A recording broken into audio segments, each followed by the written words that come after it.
C'est d'une fonction. Donc ici, nous avons f de x qui est égal à 10x moins 5 plus 20 ln de moins 2x sur un intervalle moins 5, moins 0,5. Première question. Montrer que la dérivée est égale à 10x plus 20 sur x. Donc, pour répondre à cette question, il faut d'abord déterminer la dérivée. Nous partons de f. Nous avons d'abord ici une forme ax plus b, 10x moins 5. Donc la dérivée d'une forme ax plus b, c'est a. Donc 10x moins 5 donne 10. Ensuite, pour le plus 20 ln de moins 2x, le plus 20 est une constante multiplicative. Donc, elle reste. Et pour dériver ln de moins 2x, nous tirons notre trait.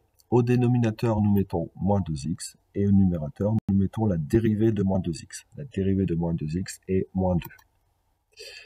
Nous avons donc ici f' de x est égal à 10 plus 40 sur 2x. 40 sur 2x, on peut tout simplifier par 2. Ce qui nous donne donc f' de x égale 10x plus 20 sur x.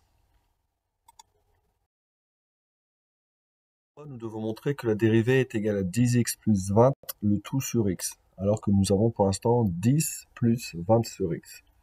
Deux méthodes. Soit on démarre de la dérivée, donc 10 plus 20 sur x, on va tout mettre au même dénominateur. 10, c'est 10 sur 1. On multiplie en bas par x, ce qui nous fait bien, donc en haut 10x plus 20, le tout sur x. Autre méthode, on démarre de la forme qui nous est donnée.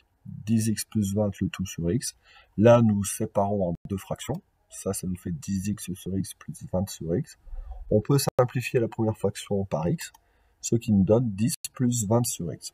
Et on arrive bien donc à f' de x. On rappelle, pour démontrer une égalité, on part du premier membre pour arriver au deuxième, ou on part du deuxième pour arriver au premier. Dans le pire des cas, on partira du premier membre, on ira jusqu'où on peut aller. On partira du deuxième membre, on ira jusqu'où on peut aller. Et généralement, on arrive à la même chose.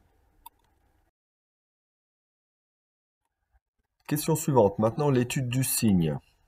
Notre dérivée, 10x plus 20, le tout sur x, c'est une fraction. Donc, pour faire le signe, un tableau de signes.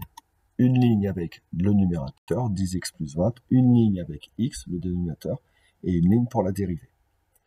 Nous travaillons sur l'intervalle moins 5, moins 0,5. Pour étudier le signe de 10x plus 20, il faut donc résoudre 10x plus 20 égale 0. Ce qui nous donne 10x égale moins 20, donc x égale moins 20 sur 10. C'est-à-dire moins 2. Moins 2 est donc la valeur d'annulation. Nous tirons notre trait, nous mettons petit 0.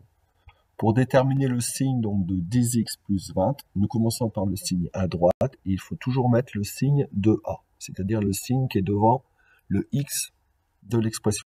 Ici, ce qui est devant le x de l'expression, c'est 10, donc ici nous sommes positifs. Avant 0, nous sommes donc négatifs. X, sur l'intervalle moins 5, moins 0,5, x est tout le temps négatif.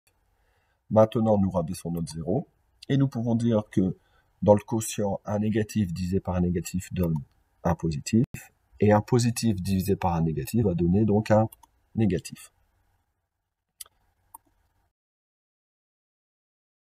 Le tableau de variation de la fonction.